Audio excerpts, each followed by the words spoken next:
携帯をねこう持ってた。携帯こう持ちながら私はスカートの下にこんな感じ。撮ってるやん。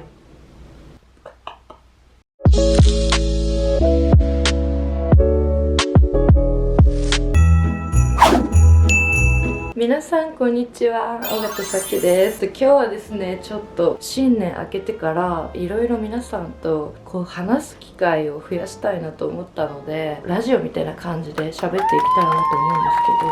すけど、彼氏がね今大阪に泊まってて、なんでこの撮影終わった後にちょっとデートをご飯食べに行こうかなとも思ってて、バンクーバーで出会ったから日本にいて夜だけちょっとデートに行こうみたいなの初めてで、日本にいる時大体一緒にホテルに泊まってたりしてたから、なんか新鮮でちょっと楽しみだから気合い入れたのね。だけど聞いて、なんかさ、めちゃくちゃ私っておでこ広いっていつも言ってるやん。でなんかさ、おでこ広かったら、これおでこ広い人めっちゃ悩み分かってくれると思うんだけど、おでこ広かったら前髪を作ると、前髪こっからここまでのさ長さ長いやん。だから前髪が言うこと聞いてくれないのも、雨とか降ったらもう一瞬で終わりだし、アイドル前髪みたいなんでガチガチ固めたら多分ね解消されると思うんだけど、そういうスタイルでもないから、私なんか前髪をこうもう根元からこういう感じにしたいんだけど、本当に髪の毛のセットが私下手くそで、もうねなんかそれにさっき1時間ぐらいイライラしてました、本当に。でも結局あげようみたいな。でなんかもうなんかそろそろここ植毛しちゃおっかなみたいな。なんかさ、ずっと悩んでてずっとイライラしてんの時間の無駄じゃねとか思って、じゃあなんか植毛しちゃうかなとか思ったけど、いやそういや金ないなと思って、そういう年始を過ごしております。あとね、なんだろう、あとさっきちょっとだからその彼氏と本当に日本に住んでるデートみたいな初めてだから結構新鮮で気合い入れようと思ってメイクも気合い入れたんだけど、まず起きたらニキビ多すぎて普通に病んで、なんで私ってこんなニキビと仲いいんだろうみたいな、なんでこんななんかやばいめっちゃ今日調子いい肌の次の日にニキビ出るんだろうみたいな、それにもイライラして、なんか人間って平等じゃねえなみたいな。なんかさっきインスタでヘイリー・ビーバーのインスタ見て肌綺麗すぎて普通に病んでもうやだ、このずっと外見気にしないといけないこの社会、本当に。っていうことで、お元気ですか？なんかちょっとずっとやってみたかったポッドキャストみたいな感じで、ちょっとポッドキャストはまだちょっとやり方わかんないんで、一旦ちょっと YouTube でこんな感じで語り系しようかなと思って、今このワイヤーイヤホン、これね、この DJI のマイクも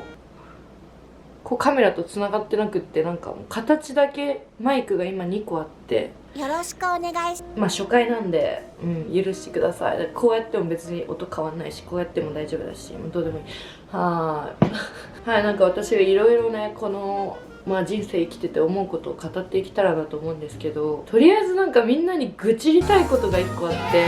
久しぶりに日本帰ってきたじゃないですか。私日本大好きなんですね。人もみんな道徳があって優しいし、本当に気遣いの天国だし、すごい住みやすいしっていう反面で、住みにくいって思うことも昔から思ってること一つ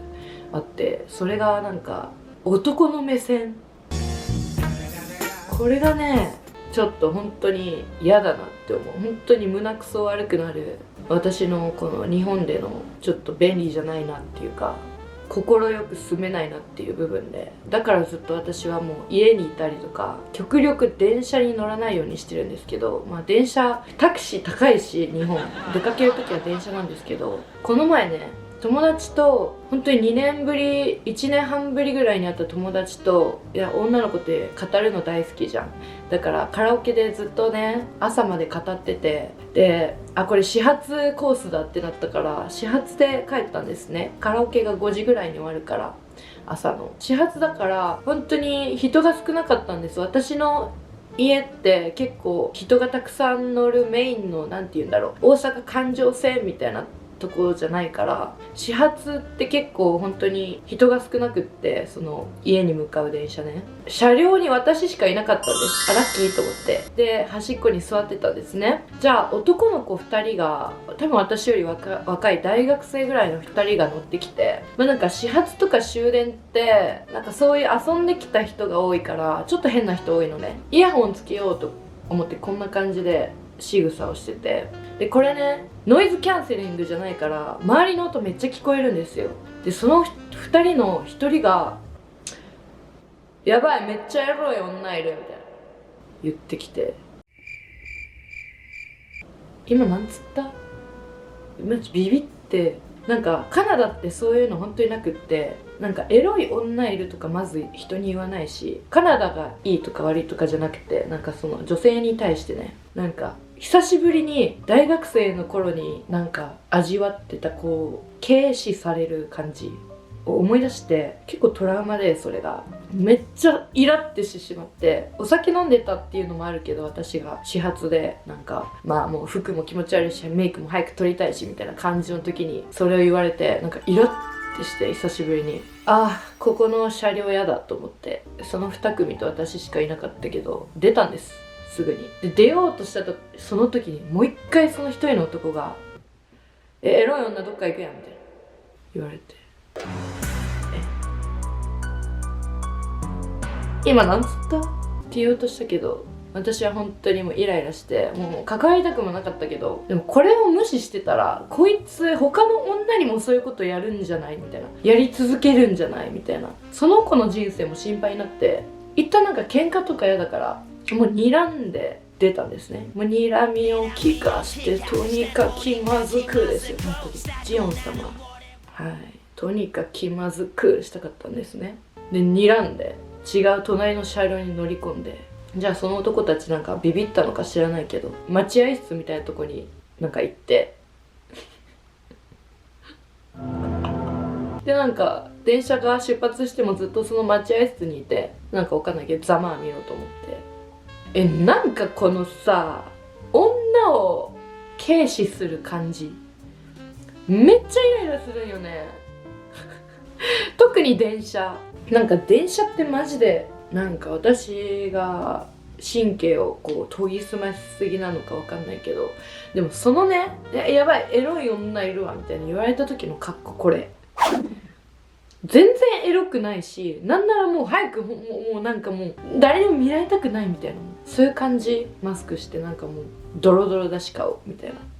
それでね女をゲットできるとでも思ってるのか、それともなんかちょっと興味を示されたかったのかわかんないけど、なんかそういう言葉でしか女の子を誘惑できない男って本当に弱いなって、自信ないんだろうなって思いますね。なんか大学の頃結構私本当になんかジャージとかじゃなくてミニスカートにストッキング履いて、なんかレースのふわふわとかなんかちっちゃいバッグになんかこういう感じで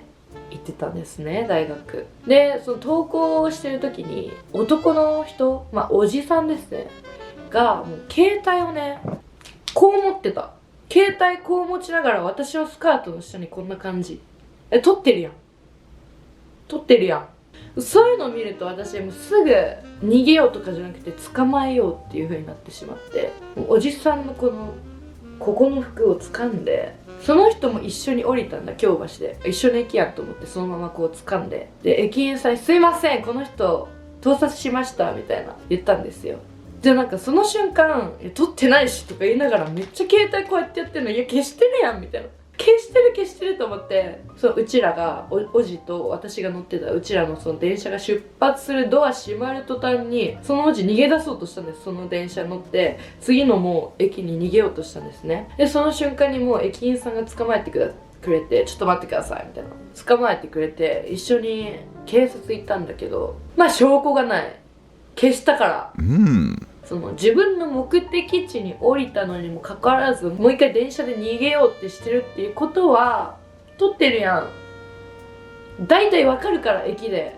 盗撮しようとしてるなとか大体わかる。そのなんか窓越しにエロい目で見てたりとか大体わかるから。でそれでなんかあれでしょ、ツイッターで売るんかな、画像を知らんけど、自分のために撮ってるんか知らんけど、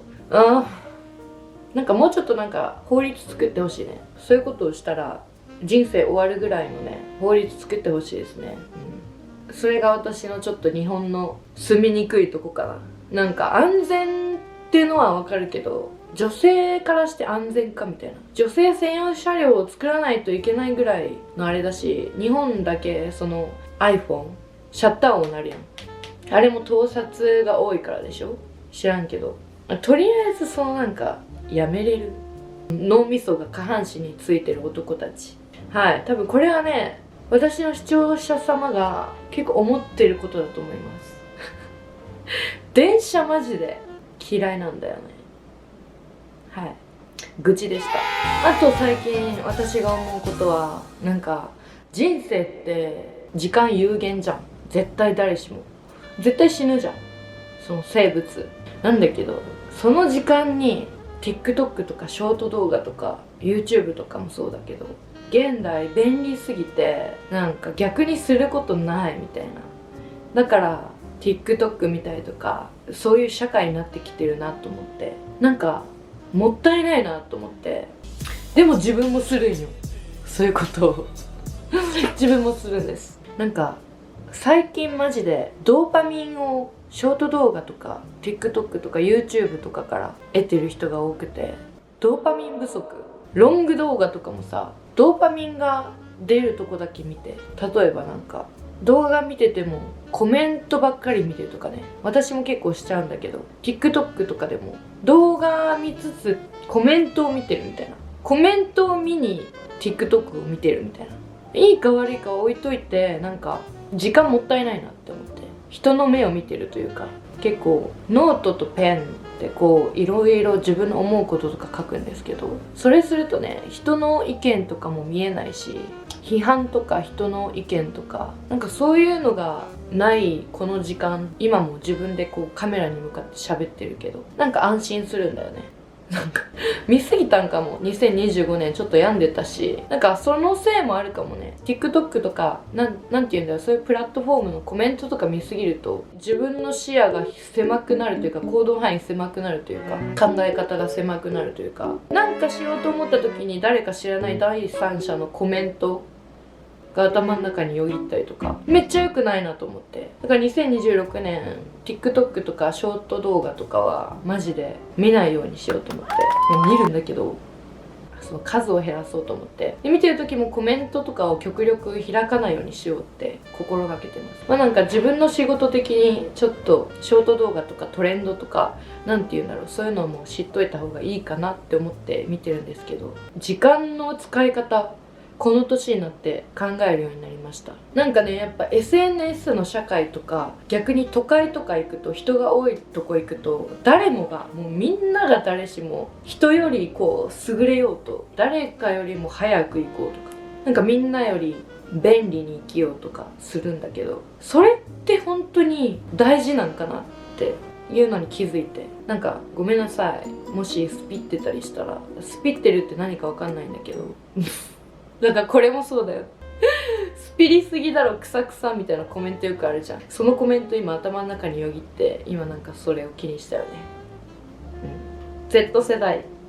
誰の自慢も見えない、誰の批判も見えない、誰の意見も聞こえない、このカメラに喋る瞬間とか、あとは寝る前にノートとペンでこうガーって書く瞬間とか好きですね。だからあんまり携帯っていうこの電子機器に触れないようにしてるというか、なんか洗脳されそうだなみたいな、誰か何か何者かに。もうこの世の中怖いこと多すぎて、もうなんか今すぐ田舎の山の奥で野菜とか育てて生きていきたいなみたいな瞬間ありますね。しないんですけど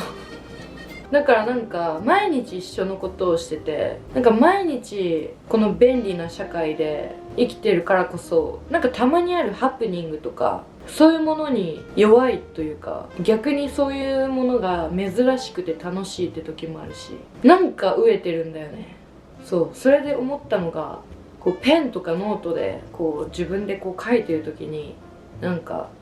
漢字をめちゃくちゃ忘れてて、もともと私記憶力、その勉強に対してなんか覚えないといけないとか、何々しないといけませんみたいなことを誰かに言われると逆にやりたくなくなるタイプで、なんかこう反抗心みたいな感じで、昔から漢字のテストとかなんかこう歴史のテストとか覚えないといけない系すごく苦手で、やってやるかみたいな感じでやってこなかったんですけど、なんか昔は分かってただろうなっていう、書けただろうなっていう漢字とか忘れてるんですよ。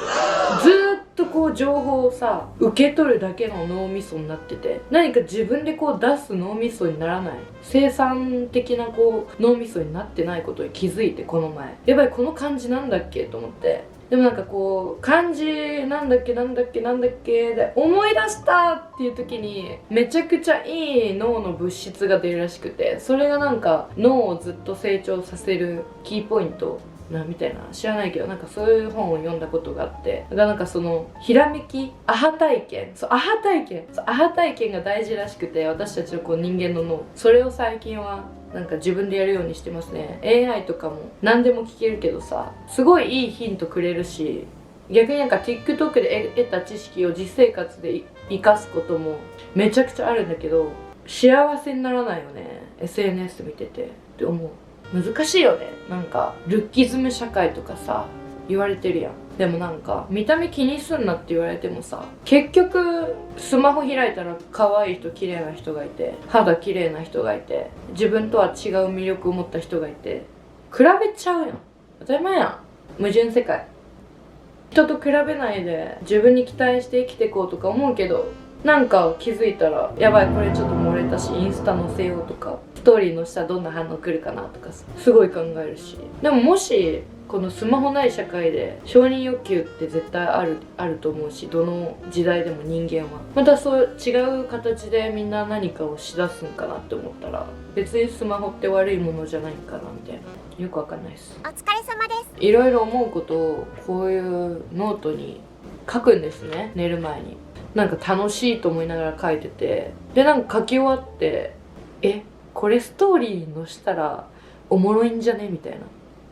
怖くないこれ。結局操られてんの。メタ社とか Facebook とかなんかイーロン・マスクとか知らないけど、やばいなんかストーリー載したらどんな反応来るかな、みんなのことを勇気づけれるかな、さきちゃんすごいって言ってくれるかなとか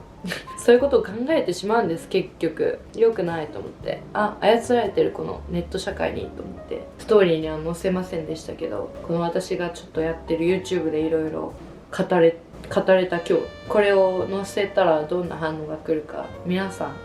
コメントお待ちしておりますなんかちょっといつもと違う動画を撮ったんですけど、キラキラだけじゃ面白くないと思って、2026年こういうポッドキャスト的な感じでちょっとみんなと普段思うこととか、なんかお便りとかも募集して、ちょっといろいろ皆さんと交流できたらなって、こうインターネット上だけどこれもこれでこれも矛盾とか最悪カメラが上限に達しましたみたいな言ってきたので、最後スマホで。